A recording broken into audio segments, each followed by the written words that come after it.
Hello, Sadhguru. My name is Steven Silva. I live in Dallas, Texas, but I'm a citizen of the Lakota Nation. I see that you're currently in the United States and you're taking a journey across the land, visiting Native American landmarks and learning more about our culture. Actually, I see that you visited the Black Hills, which is where my ancestors are from and where my relatives in Rosebud live today. A little over 4 years ago, I weighed over 300 pounds. I was addicted to alcohol, and I was diagnosed with cirrhosis of the liver. In 2016, I had a spiritual awakening, got sober, and I've been able to completely turn my life around. I've been sober since then. I've lost 150 pounds, and right now I'm studying to be a counselor so that I can help others like me who are suffering. The things that I struggled with, like addiction, obesity, and depression, are very prevalent in Native American communities. Many of us attribute this to generational trauma due to our lands being stolen, our traditions and our ceremonies being outlawed, and even attempted genocide, amongst other things. My question for you, Sadhguru, is do you believe that generational trauma is real?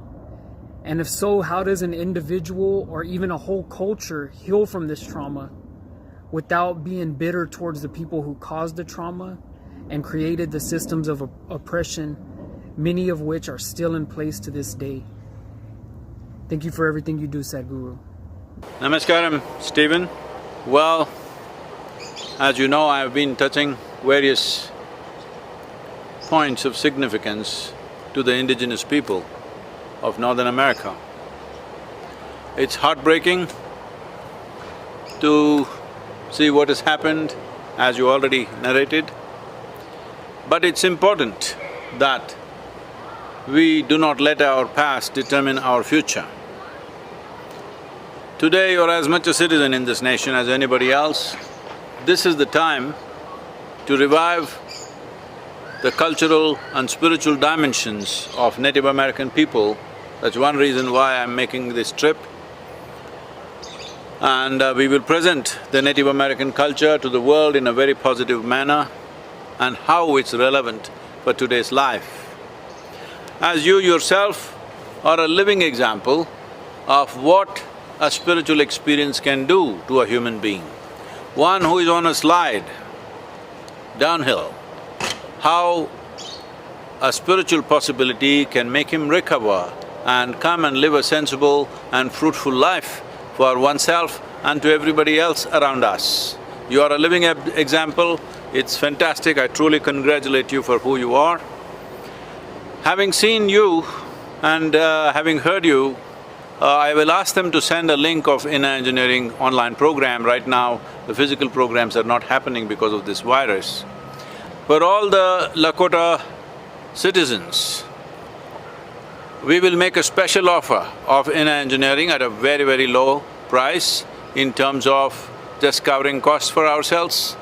Right now, we have made this offer to all the COVID warriors in terms of medical personnel, both doctors and other personnel, that hundreds of thousands of people have gone through this program. Similar offer, but a little different offer we will make for all the Lakota citizens and also for every other indigenous person in North America, because it's important that they are able to shed this generational trauma that they are going through, because the pain lives in the land, the pain lives and continues in human beings from generation to generation. It is true, today there is scientific evidence to this. We call this Runanubandha, we call this Samskriti or Samskara, where the work and the experience of previous generations in some way comes down to us. But it's important that we bring ourselves to a state within ourselves that the experience of ancient people does not become a trap. The experience of ancient people should become a stepping stone for us to live a fulfilling life that is fulfilling for us and for the generation of people around us. Instead of becoming bitter and wounded, it is best to become wise. This choice and this possibility always exists. It is in this context, I'm saying all of you must go through this simple process of inner engineering, that you come to a new level of understanding within yourself. Let the wonderful people of this land who lived here for thousands of years, let their experience of life be a stepping stone and not a trap for this generation of indigenous people.